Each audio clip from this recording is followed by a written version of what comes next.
നമ്മൾ ഇത്രയും നാളും കാത്തിരുന്ന ബഹുമുഖ പ്രതിഭയും മൾട്ടി ടാലന്റഡ് പേഴ്സണുമായ കണ്ണനും രാധയും എന്ന 3 ലാംഗ്വേജിൽ കന്നഡ, തമിഴ്, മലയാളം 3 ലാംഗ്വേജിൽ സിനിമ പ്രൊഡ്യൂസ് ചെയ്യുകയും സംഗീതം ചെയ്യുകയും ലിറിക്സ് എഴുതുകയും അഭിനയിക്കുകയും സംവിധാനം ചെയ്യുകയും ചെയ്ത ഒരു മൾട്ടി ടാലന്റഡ് പേഴ്സണെയാണ് നമ്മൾക്ക് ഇന്ന് ഇന്റർവ്യൂ ചെയ്യാൻ കിട്ടിയിരിക്കുന്നത്. അദ്ദേഹത്തിന്റെ ചില വാക്കുകളിലേക്കും തുടർന്ന് അദ്ദേഹത്തിന്റെ ചില വരികളിലേക്കും കടക്കാം. നമുക്ക് അദ്ദേഹത്തിനെ കിട്ടിക്കൊണ്ടിരിക്കുകയാണ്.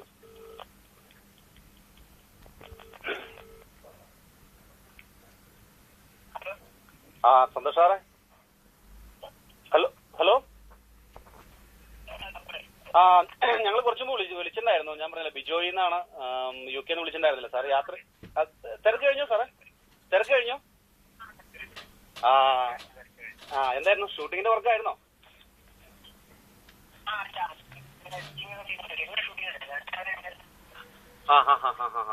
ഓക്കെ. ഇലക്ഷൻ ആയിട്ട് നിർത്തിയോ? അല്ല, ഇലക്ഷൻ അതുകൊണ്ട് വർക്ക് നിർത്തിയേക്കോ അല്ലേ? ഓ, സാർ വോട്ട് ചെയ്തോ?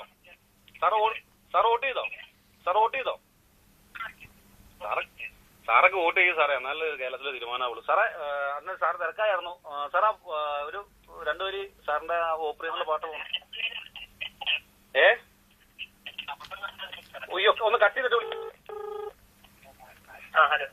സാറേ. അത് ആ ലൈനിൽ വിളിച്ചപ്പോ ഡിസ്റ്റർബ് ആയിരുന്നു, അതുകൊണ്ടായിരുന്നു. സാർ എന്നാ റിലീസ് എന്നാ സാറാ? പടത്തിന്റെ റിലീസ് എന്നാ?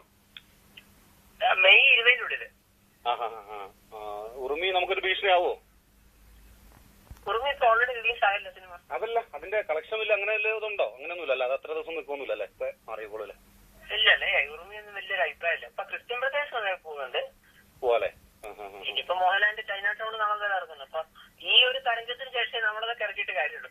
അത് ശരി. അല്ല, സാറിപ്പം നമ്മൾ ടാലന്റ് എന്ന് പറഞ്ഞിട്ട് കാര്യമില്ല. കാരണം ഇവരൊക്കെ ഇതിലെ ഇൻഡസ്ട്രിയിൽ ഇത്രയും പീക്ക് ലെവലിൽ നിൽക്കുന്ന ആൾക്കാരല്ലേ. അപ്പൊ ഇതിന്റെ ഇടയിലൂടെ നമ്മൾ ശ്രദ്ധിക്കപ്പെടണമെങ്കിൽ നമ്മൾ എന്തെങ്കിലും ഒരു വെറൈറ്റി കാണിക്കണം. പിന്നെ ഇത് ഇപ്പൊ എന്തായാലും ശ്രദ്ധിക്കപ്പെട്ടല്ലോ. അത് ഇങ്ങനെയുള്ള ചാനൽ ഇത്ര സാറേ എന്തെങ്കിലും ഒരു ആളുകൾക്ക് ഒരു ഇൻട്രസ്റ്റിംഗ് ആയിരിക്കട്ടെ. അല്ല, ഇത്ര ഹിറ്റായി 2 ലൈനിൽ പാടാൻ പറഞ്ഞിരുന്നു. സാറേ, ആ ഓപ്പറി ഒന്ന് പാടാമോ? ഓക്കെ.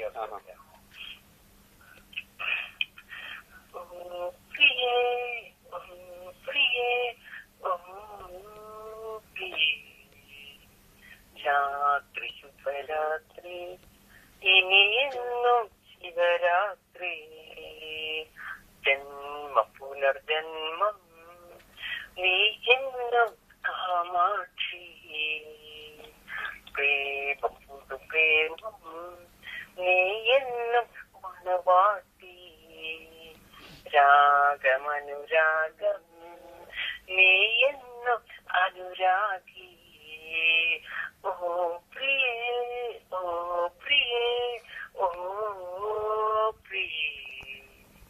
ഇത്രയും പോരെ? നന്നായിട്ടുണ്ട് സാറേ. അത് സാറിന്റെ ഒരു വലിയ മനസ്സിലാണ്. അങ്ങനെ ഇത്രയൊക്കെ ആളെ സാധാരണ ഒരാളോട് വിളിച്ചിട്ട് ഇപ്പൊ അത്യാവശ്യം പാട്ട് പാടുന്ന ആളോടോ അല്ലെങ്കിൽ ഇങ്ങനെ ഒരു കഴിവുള്ള ആളോടൊക്കെ വിളിച്ചിട്ട് നമ്മളിപ്പോ ഒരു കാര്യം പറഞ്ഞു കഴിഞ്ഞാൽ ആരും ചെയ്യില്ല. അതൊരു നെഗ്ലക്ട് ചെയ്യുള്ളൂ. നമ്മളാരും കണക്ട് എടുക്കില്ല. സാറത് വിളിച്ചു കഴിഞ്ഞപ്പോ തന്നെ സംസാരിക്കാൻ തയ്യാറാവുന്നുണ്ട്. ഇത്രയും സാറിന് ഇത്രയും പോപ്പുലർ അല്ല, അത് തന്നെ സാറിന്റെ ഒരു വലിയ മനസ്സ് തന്നെ. സാറിന് എന്തായാലും അല്ല, ഞാൻ പറഞ്ഞല്ലോ, ഞാന് വിദ്യാഭ്യാസത്തിന്റെ ഇതിൽ ഞാൻ ചെറുപ്പത്തിൽ ജോലി കിട്ടിയെങ്കിലും കൂടി പഠിച്ചുകൊണ്ടിരിക്കുകയായിരുന്നു അധികം. ഞാൻ LLB കഴിഞ്ഞു, MSc ഇപ്പൊ ചെയ്യുന്നുണ്ട്. മറ്റേ MA ഡോക്ടറേറ്റ് ഹിന്ദിയിലാണ്. അങ്ങനെ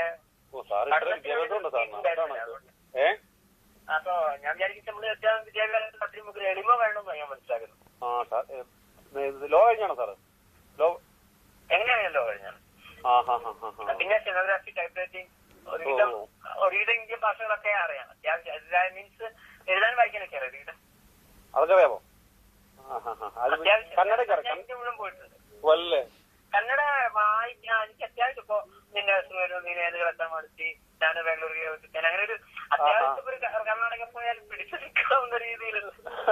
പിന്നെ വീട്ടിൽ കുറച്ചൊക്കെ ഇംഗ്ലീഷ് ഹിന്ദി ഒക്കെ ഉള്ളതുകൊണ്ട് അതൊക്കെ ഞാൻ ഇന്ത്യ മുഴുവൻ കവർ ചെയ്തിട്ടുണ്ട്. ഒരു എല്ലാ മാസം ഞാൻ ടൂറിന് പോകും. ഞാൻ ഒറ്റയ്ക്കാണ് പോകുന്നത്. വളരെ ടൂറിന് നാട്ടിൽ നിന്ന് മാറിക്കണം. അത് ഇങ്ങനെ യാത്രക്ക് പോണല്ലേ?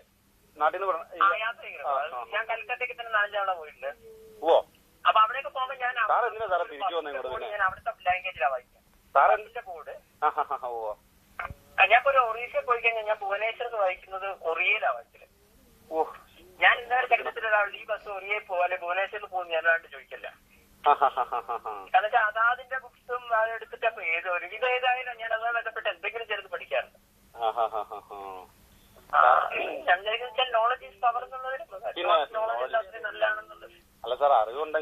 ഞാൻ ഇതിലേക്ക് വന്നതുകൊണ്ട് കാരണം അതുമായി ബന്ധപ്പെട്ട പല കാര്യങ്ങളും ചർച്ച അറിയാം. ഞാൻ പറഞ്ഞ ഇപ്പൊ എന്നോട് സംസാരിക്കുമ്പോൾ ഞാൻ എഡിറ്റ് ചെയ്തുകൊണ്ടിരിക്കുന്നത്. കാരണം അങ്ങനെ അത്രയും അപ്ഡേറ്റ് ആയിട്ട് ചെയ്യുമ്പോൾ അതുകൊണ്ടാണ് ഇപ്പൊ ഒരു ശരിക്കും പറഞ്ഞാല് രാവിലെ മുതൽ വൈകുന്നേരം വരെ എന്റെ കൂടെ ഡാൻസ് ചെയ്യുന്ന ഒരു കുട്ടി ആ വീട്ടിലെത്തിയിട്ട് തന്നെ ഞാൻ പറഞ്ഞു വീട്ടിലെത്തുമ്പോൾ ഒന്ന് ഫോൺ ചെയ്യണം കേട്ടോ. ഫോൺ ചെയ്ത് പറയാം സന്തോഷമായിട്ട് ഞാൻ വീട്ടിലെത്തി. അപ്പൊ ഞാൻ പറയാം നീ ഇന്ന് അഭിനയിച്ചത് സാധനം നാളെ മുതൽ കോഴിക്കോട് പുതുച്ചാനിലൊക്കെ നിനക്ക് കാണാട്ടോന്ന്. അത്രയും ഫാസ്റ്റാണ് ഔട്ട്പുട്ട്.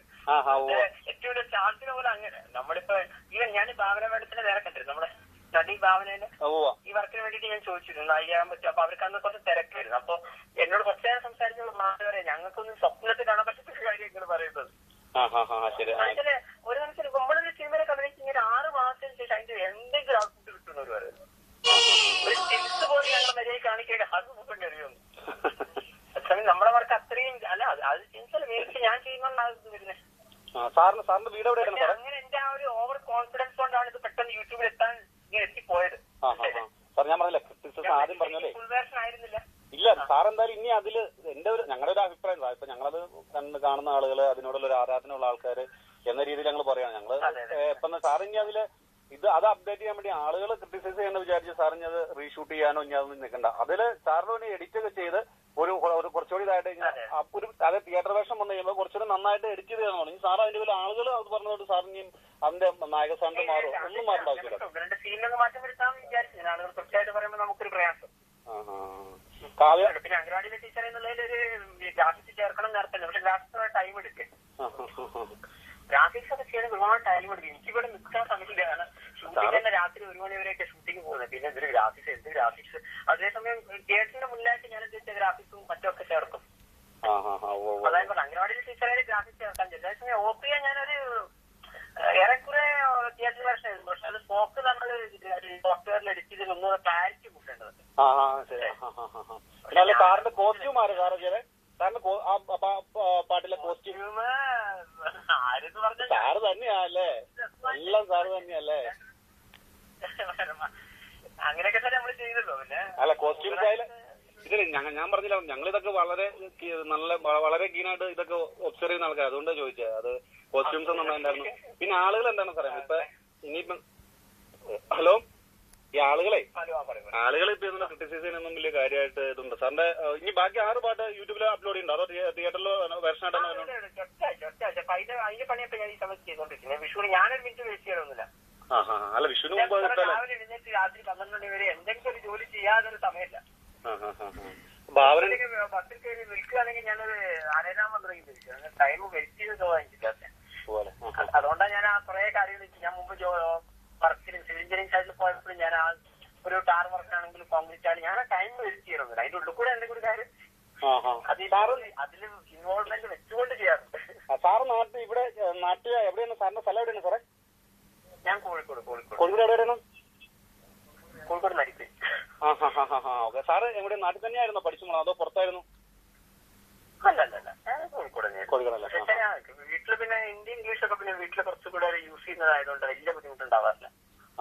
കാവ്യമാധവന് ഹിന്ദിയെ കൂടുതൽ സാർ അതില് എന്തായാലും സാർ ഇത്രയും ഒരു ബിഗ് ബഡ്ജറ്റ് ആയിട്ടല്ലേ പഠിക്കുന്നത്. അപ്പൊ കാവ്യമാധവന് അവരുടെ ആ റോളിലേക്കൊന്നും കാവ്യ നോക്കിയിരുന്നില്ല. കാരണം ഞാൻ ശരിക്കും എന്റെ മൈൻഡിൽ ഭാമയായിരുന്നു. പക്ഷെ അവർക്കൊന്നും ഡേറ്റ് ഇല്ല. പ്രത്യേകിച്ച് നമ്മൾ പറയുന്ന സമയത്ത് ഡേറ്റ് കിട്ടുന്നില്ലേ നമ്മൾ ചിന്തിക്കും. അത് ശരിയാ. നമ്മുടെ പതിവ് സിനിമാ സെറ്റപ്പിൽ നമുക്ക് പറ്റില്ലത്. അതാണ് പ്രശ്നം. ഭാവനയ്ക്ക് ഭയങ്കര ഇഷ്ടം. അവർ കരഞ്ഞു വെച്ചിട്ട് ആ സ്ക്രിപ്റ്റ് വായിച്ചിട്ട് കരയും സാറേ കരയും. ഞാൻ സ്ക്രിപ്റ്റ് വായിച്ചു. അവർക്ക് ഭയങ്കര താല്പര്യമില്ല. പക്ഷെ എന്നോട് പറഞ്ഞാൽ എന്ത് ചെയ്യാൻ നമുക്ക് ഡേറ്റ് ഇല്ല.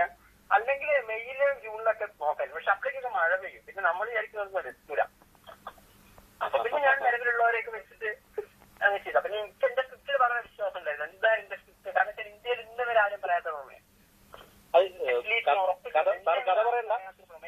കഥ പറയണ്ട. എന്നാലും ഒരു സസ്പെൻസ് എന്നുള്ളത് ഞങ്ങൾക്ക് എന്തെങ്കിലും ഒരു ക്ലൂ പറഞ്ഞാൽ മതി. ഒന്ന് കഥയൊന്നും പറയണ്ട. അങ്ങനെ അത് എന്നാലും ഞങ്ങൾ ഞാൻ പറഞ്ഞല്ലോ ഞാൻ ഈ സൈക്കോളജി എനിക്ക് വളരെ ഇഷ്ടപ്പെട്ട ഫീൽഡായിരുന്നു. ഞാൻ ചെറുപ്പത്തിലെ ഞാൻ ഈ MSc സൈക്കോളജി ഒക്കെ ചെയ്തതിന് മുമ്പായിട്ട് എനിക്ക് സൈക്കോളജിന്റെ പുസ്തകങ്ങൾ ഒരുപാട് വായിക്കാറ്. സൈക്കോളജി ഭയങ്കര ഇഷ്ടപ്പെട്ടിട്ടില്ല.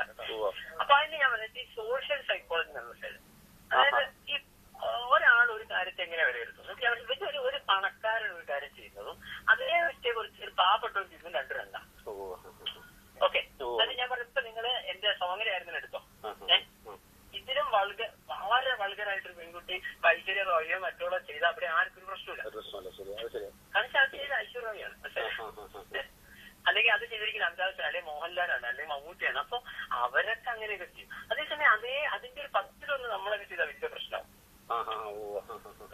അത് ഞാൻ പറഞ്ഞാൽ ഇപ്പോ ഇവിടെ എണ്ണ ഒപ്പിക്കാനായിട്ട് ഇപ്പൊ 2 കോൺഗ്രസ്സുകാരെ കൊന്നു 2 കമ്മ്യൂണിസ്റ്റുകാരെ കൊന്നു ഇങ്ങനെയൊക്കെ പറയുന്നത് നിങ്ങൾ എപ്പോഴാണ് ന്യൂസ് വായിച്ചൊക്കെ എനിക്ക് അറിയാൻ പറ്റും. ഈ പാവപ്പെട്ടവരെ വീട്ടിലെ മക്കളെ ആളുകൾ ഇങ്ങനെ എണ്ണ ഒപ്പിക്കാനൊക്കെ കൊല്ലം നിങ്ങൾ എപ്പോഴും കേട്ടില്ല ഒരു കോടീശ്വരന്റെ മോനെ ആരെങ്കിലും എണ്ണ ഒപ്പിക്കാൻ കൊന്നത്? അതെ അതെ ശരിയാ. അല്ല സാർ ഇങ്ങനെയൊക്കെയാണോ ചിന്തിക്കുന്നത്? സാർ സമ്മതിക്കണം പറഞ്ഞ സാർ കേട്ടെ. അല്ല ഇങ്ങനെയൊക്കെയാണ് സാർ. അല്ല ഞാൻ പറഞ്ഞത് സോഷ്യൽ സൈക്കോളജിയാണ് ഞാൻ പറഞ്ഞത്. അതായത് ഇപ്പൊ ഒരു വലിയ പണക്കാരന്റെ ഒരു വലിയ കോടീശ്വരൻ ഒരു സിനിമാക്കാരൻ ഒരു വേറെ മതസ്ഥിനെ കല്യാണം ചെയ്തു ഒരു പ്രശ്നമില്ല ഇവിടെ ഉള്ളത്. ശരി. സാധാരണക്കാരൻ ചെയ്യുമ്പോഴാണ് ഒന്നുമില്ലാത്തവൻ സാധാരണക്കാരൻ ഇപ്പൊ ഒരു മതം മാറി കല്യാണം കഴിക്കുക എന്തെങ്കിലും ചെയ്താലാണ് ആളുകൾക്ക് പ്രശ്നം. ഉള്ളവനും ഒന്നുമില്ല. Hello hello